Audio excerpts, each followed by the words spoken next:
Bonjour les codeurs.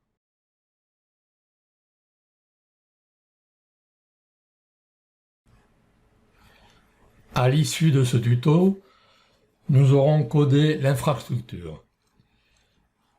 Alors, elle se présente comme étant un problème à résoudre, que voici, et je vous présente directement, en allant à la fin, la vérification sur un projet qui est déjà codé, que voici.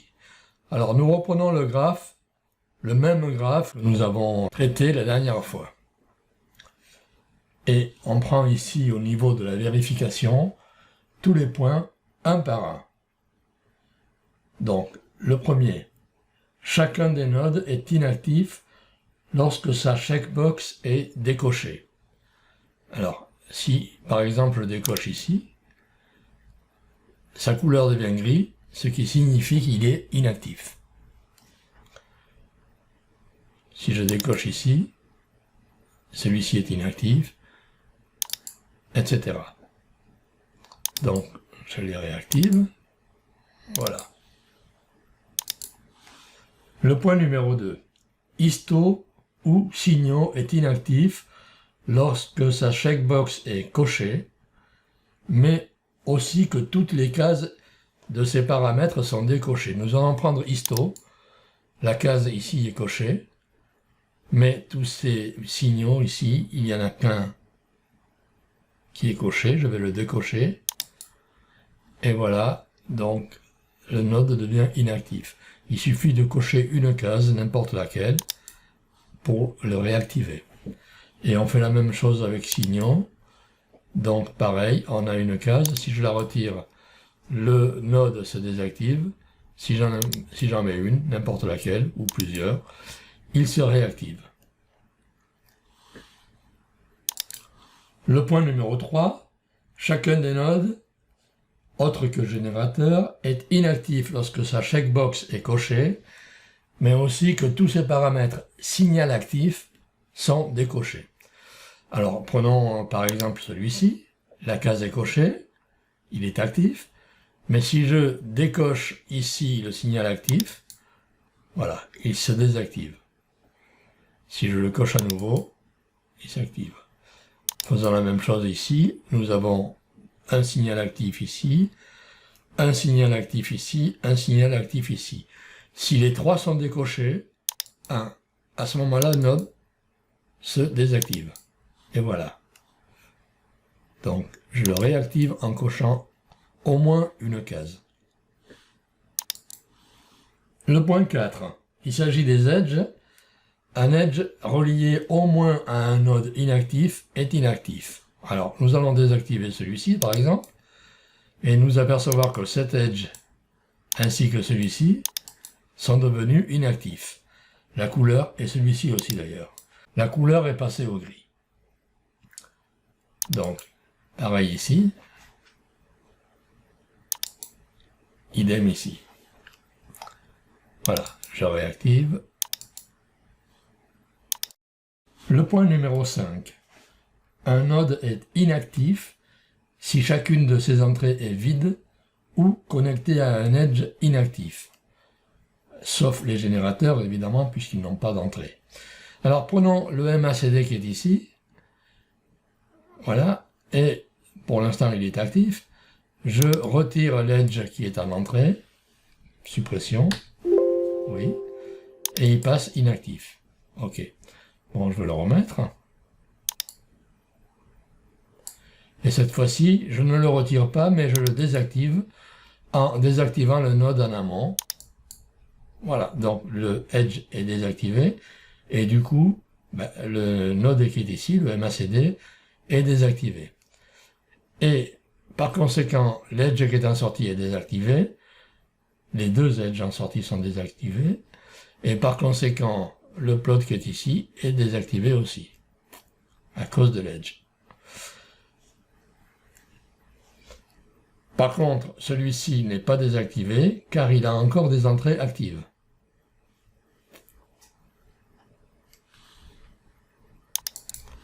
Le point numéro 6, un node est inactif si chacune de ses sorties est vide ou connectée à un edge inactif. sauf les afficheurs évidemment, puisqu'ils n'ont pas de sortie. Alors prenons celui-ci comme exemple, donc le FFT, et donc en sortie je vais supprimer l'edge qui est ici, ce qui fait qu'il va se retrouver avec une sortie en l'air non connectée. Suppression. Et du coup il va se désactiver, voilà, il est désactivé.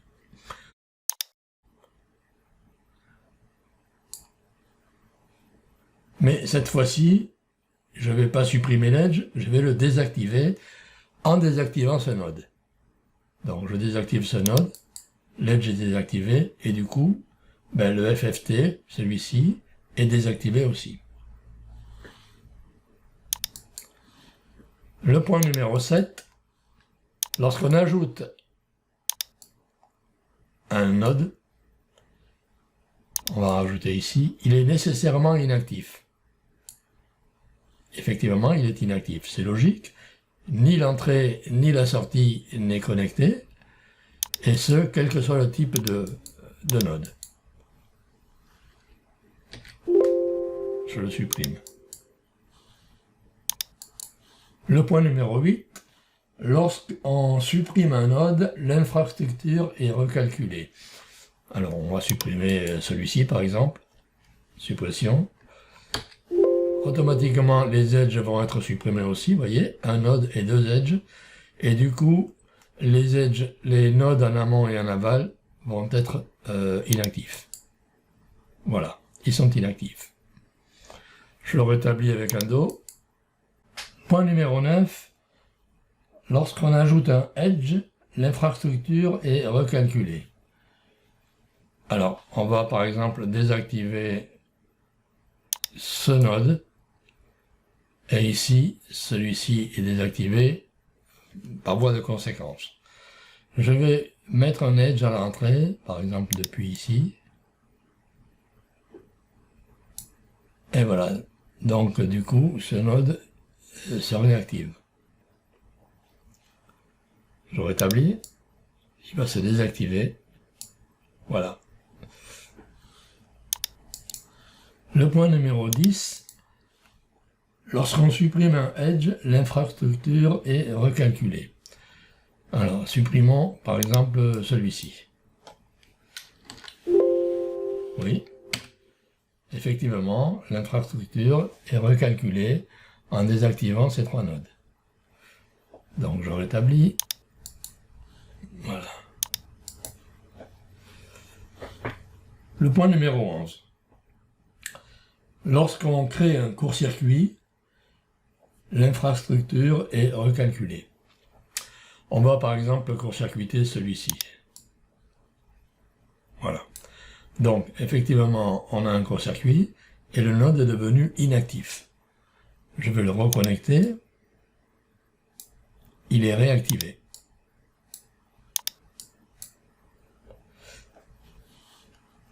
Le point numéro 12, lorsque on croise deux edges, l'infrastructure est recalculée.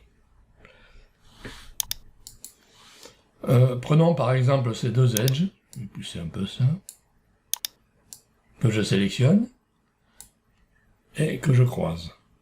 Donc il ne se passe rien puisqu'ils sont tous activés, mais je vais désactiver celui-ci. Voilà. Et maintenant, je recommence. Je sélectionne ces deux edges, je les croise. Voilà. Donc ce node est devenu inactif et celui-ci actif. Voilà, et voilà.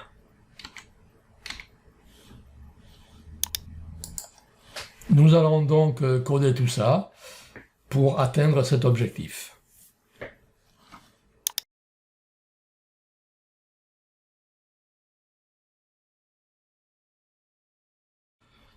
Avant de commencer, nous allons faire une petite révision et une amélioration du code. Nous allons améliorer le code au niveau du super dictionnaire ODPKL. Alors, si par exemple, je décide d'afficher ce dictionnaire, c'est ici dans la scène, dans la méthode setup, tout à la fin, où je vais activer cette ligne Voilà, en supprimant le commentaire, hein. Donc je lance. On a donc le projet qui apparaît. Et derrière, ici, on a, je vais agrandir ça, le dictionnaire ODPKL qui s'affiche. Avec différentes clés au premier niveau, la vue, les edges, tous les edges, et ensuite tous les nodes comme clé principale. Node 0, node 1, etc. Ils sont là. Voilà. Alors ce que l'on peut faire pour améliorer, c'est limiter le nombre de clés qui sont là, et en même temps, à chaque fois qu'on fera une modification, sur un node par exemple, eh bien, sa clé et sa valeur passera en tête du dictionnaire. Pour cela, on va modifier ici au niveau du PKL Restore l'affectation donc de ce dictionnaire ODPKL. Donc PKL Restore, c'était la dernière ligne ici. On va ajouter un argument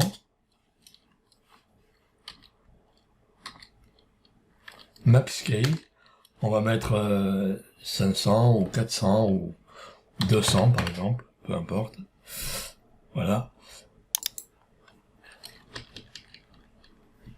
Et je relance. Et là, on voit qu'il y a une erreur. Voilà. On va la corriger de suite. Alors, l'erreur, en fait, elle se trouve ici, dans la classe Dictionary. Classe Dictionary. Là, voilà, celle-ci. Au niveau de la méthode read, lecture, donc. Il faut donc commenter cette ligne, qui est ici, par erreur. Voilà. En fait, cette ligne shortcut, elle doit exister, mais dans la méthode Bright. Et elle est ici. Donc, tout va bien. Je relance. Et voilà. On va faire un test. Au niveau des nodes. On va prendre, par exemple, le node numéro 5, qui est ici. On va essayer de le passer en tête. Alors, pour ça, node 5. C'est celui-ci. On va faire une petite modification, n'importe laquelle, celle-ci, EM1, mettons. Voilà.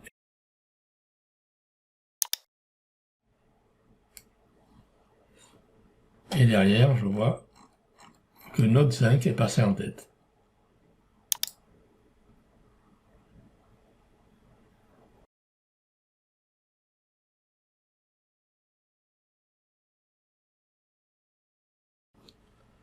Alors, nous revenons au problème à résoudre, que voici,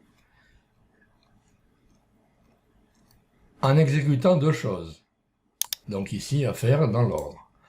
Premièrement, on va copier-coller tous les codes qui sont ci-dessous, et ensuite, nous allons coder les indications qui sont marquées à coder. Alors, vous remarquez qu'il y a un petit numéro à côté, 4, 3, 2,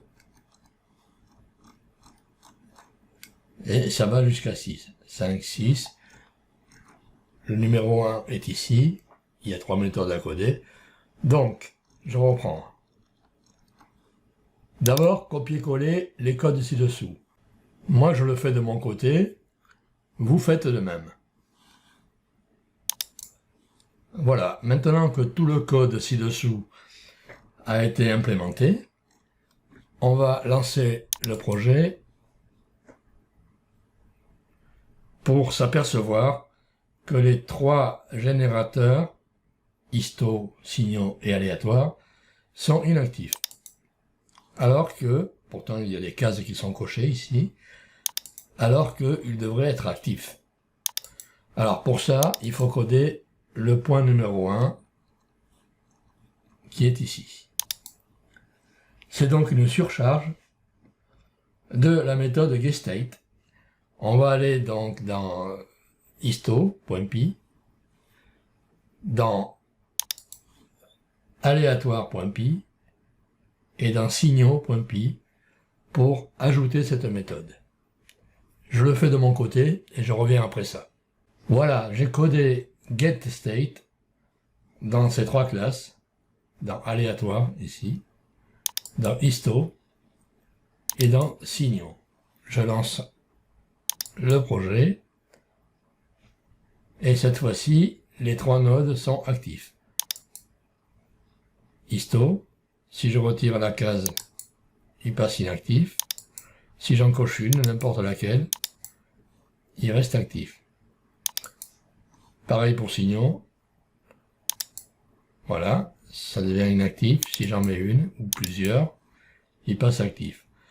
Pour aléatoire, il n'y a aucune case à cocher. La seule est ici, c'est le checkbox. Donc, les trois nodes générateurs fonctionnent, sauf que la propagation ne se fait pas. Vous voyez, les edges et les autres nodes.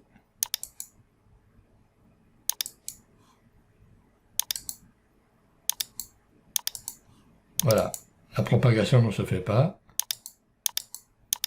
Donc, il faut coder le point numéro 2. Je le fais de mon côté et je reviens. Voilà, la méthode infrastructure est codée. Je relance l'application. Et je vais par exemple désactiver un générateur, ici. Alors, on remarque que la propagation a bien lieu au niveau des nodes, mais pas au niveau des edges. Il ne change pas de couleur. Donc, on va régler ça en codant le point numéro 3 et 4. Donc, le point numéro 3, on va le faire ensemble, c'est BON dans la classe ControllerEdge. ControllerEdge, ici. Donc, on va rajouter BON. Self BON. Égal, on le met avoué par défaut, voilà. Ça c'est fait. Et ensuite, le numéro 4 ici, je le code de mon côté. Il s'agit dans UI Edge de la méthode statePen, ici. Il faut modifier un peu les conditions. Et je reviens après ça. La méthode statePen est maintenant codée. Je relance. Alors, prenons par exemple histo, où je vais retirer la case à cocher ici. Et voilà, donc les nodes passent inactifs, et les edges également. Ici, ici. Passons au point suivant, le numéro 5. Alors, tout en bas. Numéro 5, donc c'est lorsqu'on crée un court-circuit. Alors, ici, on va prendre celui-ci, on va le secouer. Voilà, le court-circuit est fait, mais on s'aperçoit que le node reste actif.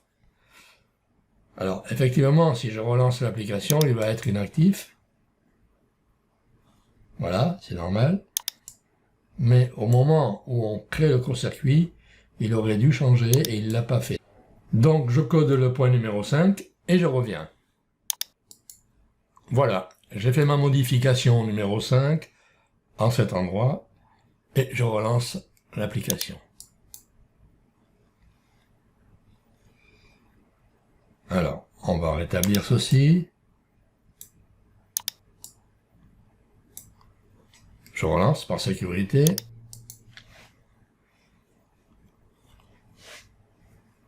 Et je fais un court-circuit.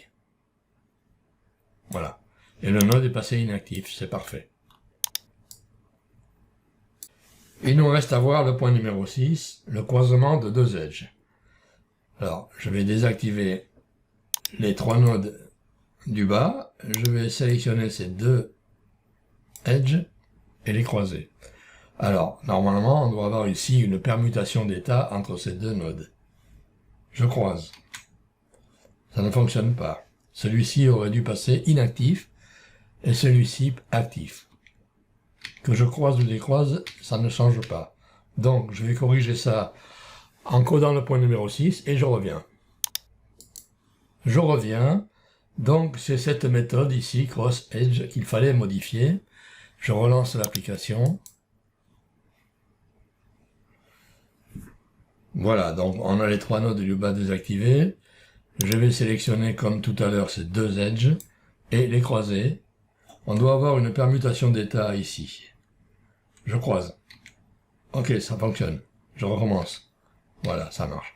Donc il faut observer ces 2 nodes qui changent d'état avec le croisement des edges.